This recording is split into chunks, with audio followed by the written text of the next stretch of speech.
আমাদের কাছে আরেকজন ভাই প্রশ্ন করেছেন যে ইহরাম অবস্থায় ছবি তোলা, তাওয়াফের মাঠে সেলফি তুলে সোশ্যাল মিডিয়ায় আপলোড করা, এই সকল কাজে কি হজ নষ্ট হবে?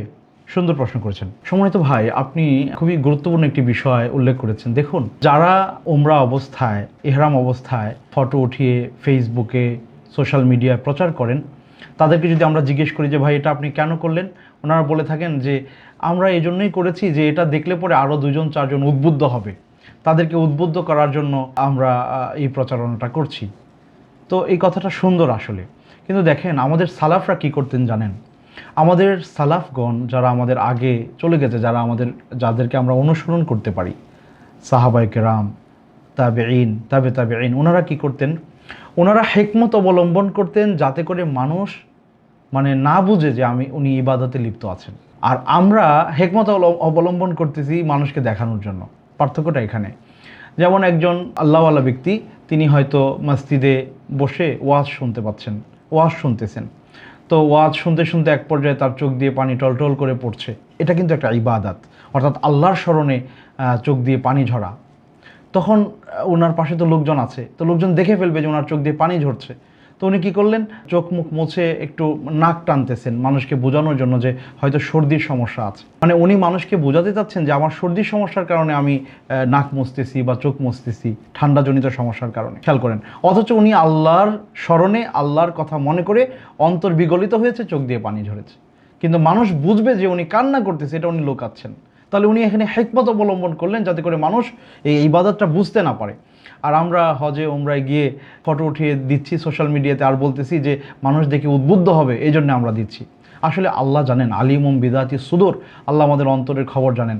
ফামান কানাত হিজরতুহু ইলাল্লাহি ওয়া রাসূলিহি ফাহিজরতুহু ইলাল্লাহি ওয়া রাসূলিহি ওমান কানাত হিজরতুহু ইলা দুনিয়া ইউসিবুহা আও ইমরাআতিন ইয়ানকিহুহা ফাহিজরতুহু ইলা মা হাজারা ইলাইহি।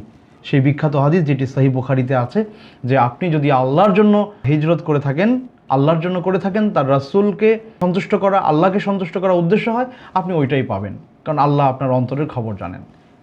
আর যদি আপনার উদ্দেশ্য অন্য কিছু থাকে, দেখেন এটা সাহাবীদের ব্যাপারে বলা হচ্ছে, সাহাবায়ে কেরাম ওনারা হিজরত করেছেন, এমন ব্যক্তির ব্যাপারে বলা হয়েছে যদি তোমার এই হিজরতে সেখানে তোমার যে মহিলাকে তুমি পছন্দ করতা সেও মদিনায় চলে গেছে, এই জন্য তুমিও মক্কা ছেড়ে মদিনায় চলে গেছো, উদ্দেশ্য ওই মেয়েকে বিয়ে করা, রাসূল সাল্লাল্লাহু আলাইহি সাল্লামের অনুসরণ না, আল্লাহর সন্তুষ্টি না, তাহলে কিন্তু সেই সওয়াব তিনি পাবেন না। তো একজন সাহাবীর ক্ষেত্রে যদি আল্লাহ রাসূল সাল্লাল্লাহু আলাইহি সাল্লাম এই হুঁশিয়ারি করতে পারেন, তাহলে আমরাও বলবো যে আপনি যে সোশ্যাল মিডিয়াতে প্রচারণাটা চালাচ্ছেন, আপনি উমরায় গিয়েছেন বা হজে গিয়েছেন, আল্লাহ আপনার অন্তরের খবর জানেন। আপনি যতই হিকমত অবলম্বন করেন না কেন, আল্লাহ সুবহানাহু ওয়া তাআলা আপনার সকল হিকমতের ব্যাপারে খবরদারি করতে জানেন।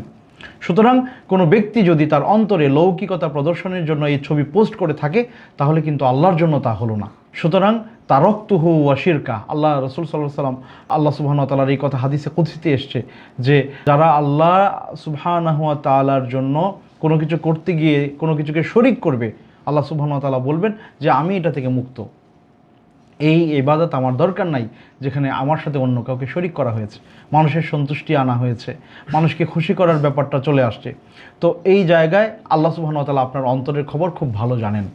সুতরাং আপনি কি নিয়তে পোস্ট করছেন সেটা আপনার আর আপনার আল্লাহ ভালো জানেন। এই জায়গায় আমি কখনোই বলতে পারবো না যে ওনার হজ হবে না বা ফটো পোস্ট করার কারণে হজ নষ্ট হয়ে যাবে। জানি না, যদি উনি আল্লাহর জন্য হজ করে থাকেন এবং মানুষকে উদ্বুদ্ধ করার জন্য পোস্ট করে থাকেন, তাহলে উনি সওয়াব প্রাপ্ত হবেন, কোনো সমস্যা নেই। কিন্তু ওনার অন্তরে যদি লৌকিকতা থাকে, তাহলে এটা কোনোভাবেই আল্লাহ সুবহানাহু ওয়া তাআলা কবুল করবেন না। সুতরাং আমরা এক বাক্যে বলতে পারছি না যে ওনার হজ হবে না, হজ নষ্ট হয়েছে। আমরা এটা আল্লাহর উপরে ছেড়ে দিব এবং ওনাকে সতর্ক করব যে এই ধরনের কাজ না করার মধ্যেই কল্যাণ। আমাদের সালাফরা ইবাদত লুকিয়ে করতে চাইতেন, মানুষের সামনে প্রচার করতে চাইতেন না। আল্লাহ সুবহানাহু ওয়া তাআলা আমাদেরকে আল্লাহর জন্য খালেসভাবে ইবাদত করার তৌফিক দিন। আল্লাহুম্মা আমিন।